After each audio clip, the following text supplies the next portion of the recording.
Hi, I'm Josh Walston, a meteorologist with the Alaska Pacific River Forecast Center. I'm here today to provide you an update to the 2023 Alaska Breakup. Breakup has concluded on all major rivers, creeks, and streams throughout Alaska.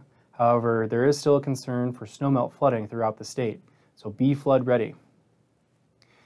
To be flood ready, ask yourself these three questions. Are you located in the floodplain? What is the fastest way to higher ground?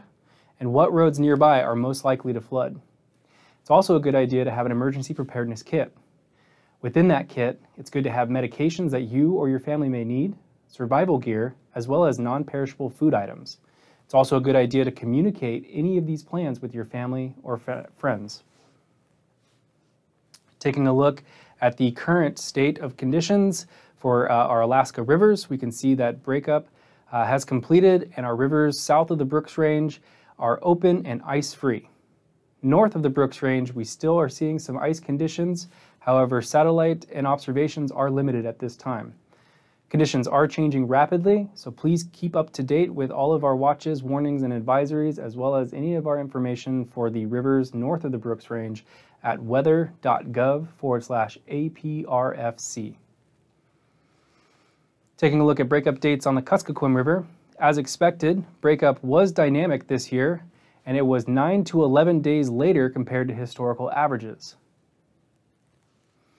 Taking a look at current conditions on the Kuskokwim River, we can see here that while we still have high waters, the stage is decreasing with a decreasing trend at most locations from upriver to downriver.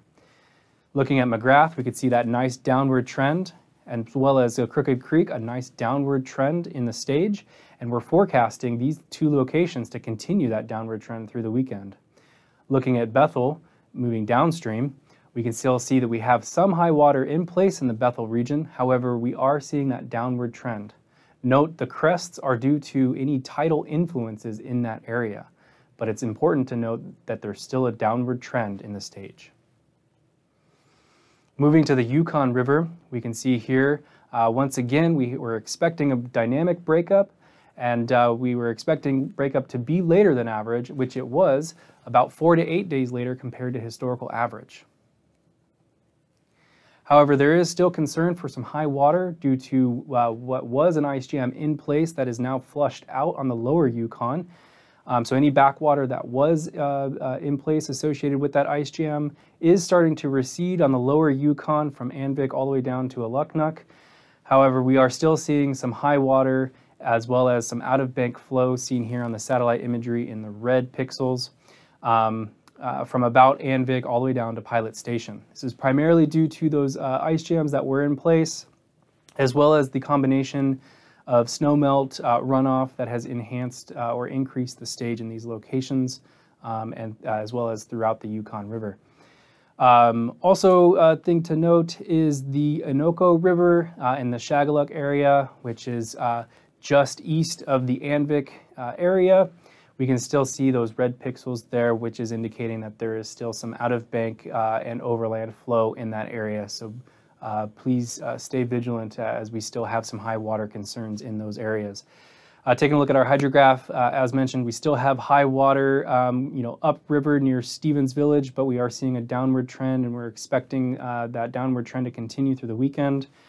In Galena, we still have some water, high water in place, but we're also still seeing that downward trend. However, it is just very slow at this time. Moving downriver from there, taking a look at Pilot Station, we are still seeing a downward trend as well. But please note that there is still some high water concerns as well as some out-of-bank flow in the lower Yukon from the previous ice jams as well as the snowmelt runoff. That leads us to any flood advisories. We're looking primarily for those locations where we are still seeing that receding water from those previous ice jams, but we have flood advisories still in place from about Anvik to Aluknuk. This is primarily from those ice jams. However, there's the high water that is still to yet make its way down from the snowmelt runoff that we're seeing upriver on the Yukon. So for any updates on our watches, advisories, and warnings, please visit weather.gov/APRFC/flood. Moving on to snowpack and how much snowpack remains and how much of a concern do we have for snowmelt flooding.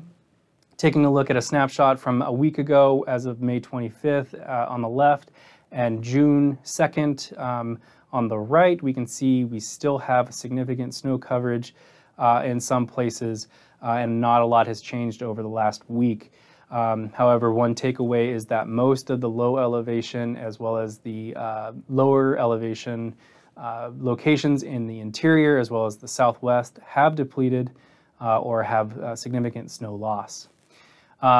We still have some significant high elevation snowpack in south central as well as the Brooks Range and the North Slope area.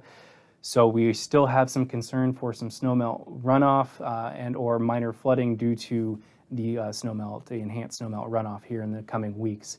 It's good to note as well that snowmelt runoff usually crests in the mid-June timeframe, and as we are just starting off June, we still have several more weeks to go before we see a significant depletion of this snow coverage.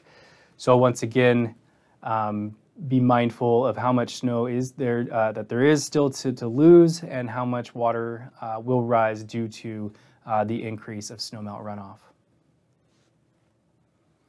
Taking a look at our temperatures, we can see here that we have above average temperature projections for the northern half of the state as well as southeast Alaska, and we have below average chances for cooler temperatures for the southern half of the state.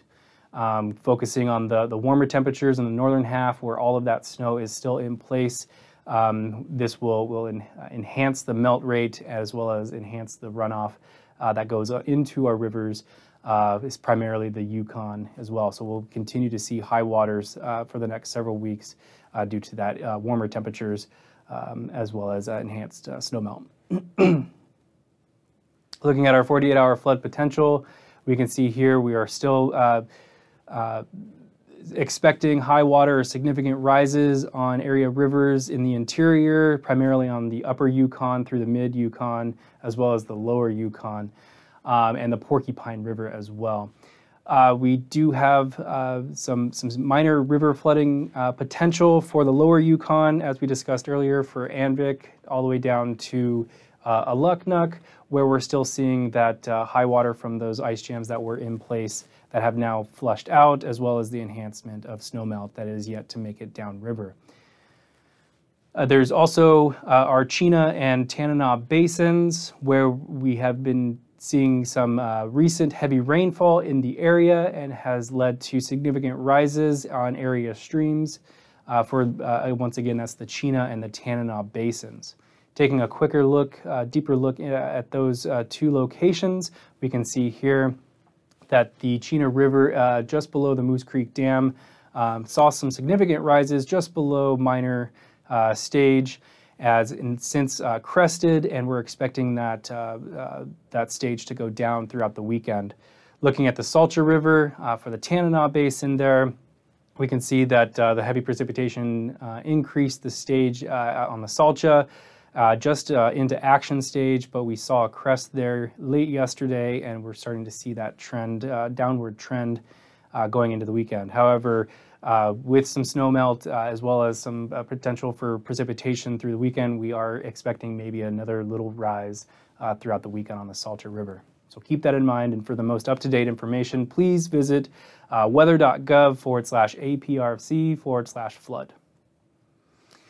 And as always, we'd like to say thank you so much for watching and sending all of your observations. All observations are welcome, and you can send your observations to our email at nws.ar.aprfc@noaa.gov, or you can give us a call at 907-266-5160.